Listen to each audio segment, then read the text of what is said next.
Hey everybody, it's Rob from Flailthroughs. This is Gundam Battle Operation 2, and this is a guest video from Angel of Death 20, aka Always Sonic, who is in the Pale Rider ground type. And he said this was a really weird round, so I believe he said weirdest I ever played was what he said in particular. So we're going to see exactly why and how. Pale Rider ground type, you're going to see another round with sometime soon when I get it, because I've got a request for a specific color scheme, but it's interesting to use. It's got that heavy cannon, which I enjoy using. It's got double beam sabers like the Blue Destiny Unit 2 and Prototype Gundam. And it's got the ground type / Blue Destiny beam rifle as well. Okay, good tackle there. But yeah, this is kind of weird because he's already gotten two enemies rushing past him up towards his base, which typically does not happen at the start of the round. This is very strange. This Blue Destiny 2 is trying to book it out of there, probably, trying to hassle a support if he can.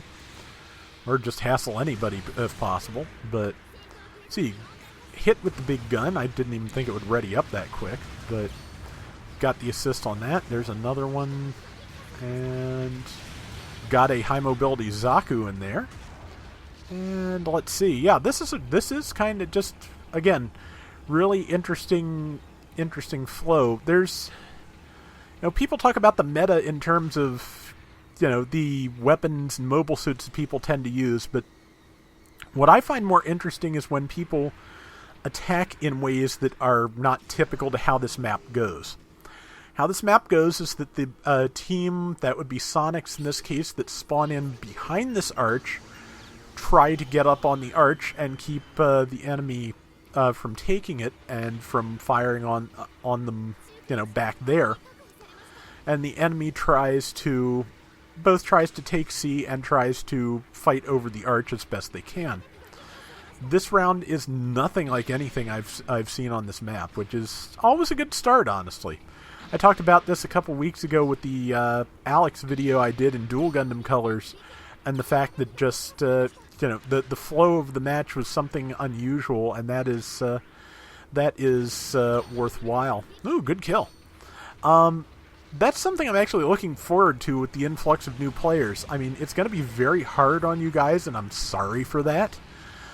But because there are just an awful lot of experienced players out here that you're going to have to deal with, but you're going to bring new things to the game. You're going to bring new strategies. You're going to figure things out that we have not figured out in our playing. You're going to come up with things that look crazy to us at first, and some of them are going to just end up working. Because, like I said, experienced players just kind of end up going in a specific rhythm because they know that their team of randos will fall in line. And, apologies for that. Everybody's a rando to somebody, but you get my meaning.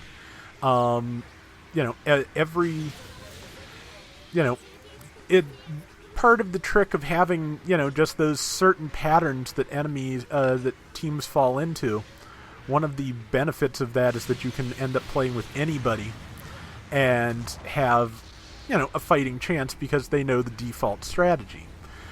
If one person tries to break away from the default strategy and the rest of the team doesn't follow suit and can't adapt, you're in trouble. But if they can do it, you can throw absolutely everything into chaos. As it is, Sonic's team is doing amazingly well for being as spread out as they are, because, spreading a team out this far, if the other team is more coordinated, is a recipe for disaster. I don't think the other team is quite coordinated enough to take full advantage right now. So that's good news for Sonic and company. But, let's see. That's a Hildolfer, which can be really kind of tricky, especially when it just starts pinning you down. It has a lot of good weapon combos, so it's tough to do. Once it transforms into tank mode and is able to move around quickly and knock you around, it's even harder. Ace selection is imminent. The teams are fairly even, which is, good if you can do it. Sonic is probably wise to be going to repair, because there's a good chance he's going to be the ace. He wouldn't have time to get killed and respawn, so repairing now is a good idea. With 10 seconds left, like I said, good chance he's the ace. Good chance he will need as much health as he can get. And again, for new players, just a description of how ace mode works. Yep, he is the ace. With 3 minutes on the clock remaining, the 2 highest scoring players, 1 for each team, become the ace. The ace scores triple points for every kill and every assist. However, the ace is worth triple points to kill. So, yeah, the logic, you can infer the logic of the round from that pretty easily. It's best to keep your ace alive to make kills and get the enemy ace dead for their points as quickly as possible. So that's how that works. And yeah, the enemy ace is a high mobility Zaku.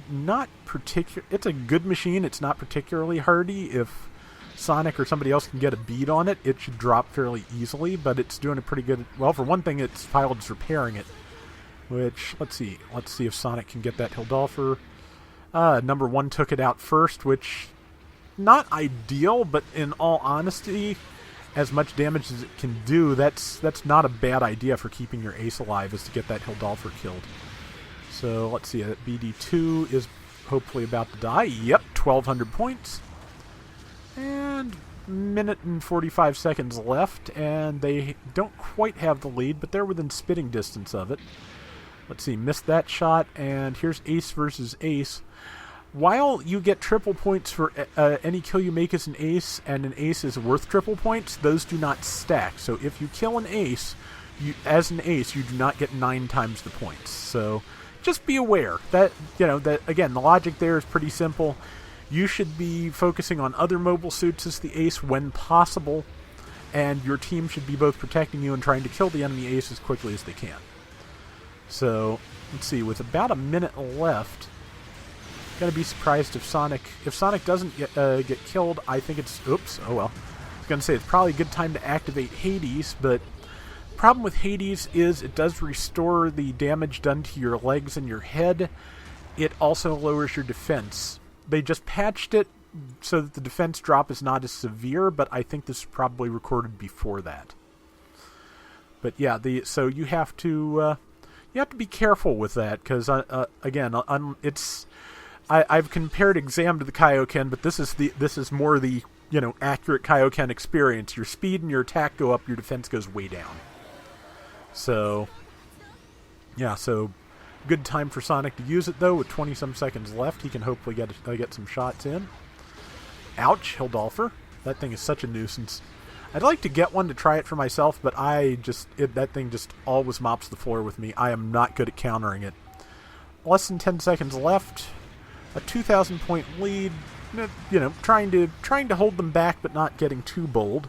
Because, yeah, at that point the best thing to do is keep yourself alive. Which he did. And yeah, good round. And that is once again the Pale Rider. And yeah, that was an interesting round in terms of just layout and flow and all that. Really neat. So thank you for sharing. I appreciate it. And that is going to do it for today's Gundam Battle Operation 2. We will be back soon with more. So until next time, everybody take care and have fun. Later. So I'm still thinking about material for new players for Battle Operation 2. Some how-to things. But anything, of course, that I do that is more structured means it takes more time to produce. So I'll figure it out, but it's going to take me a little bit. But I do want to try and provide some better resources for new players as I go along here.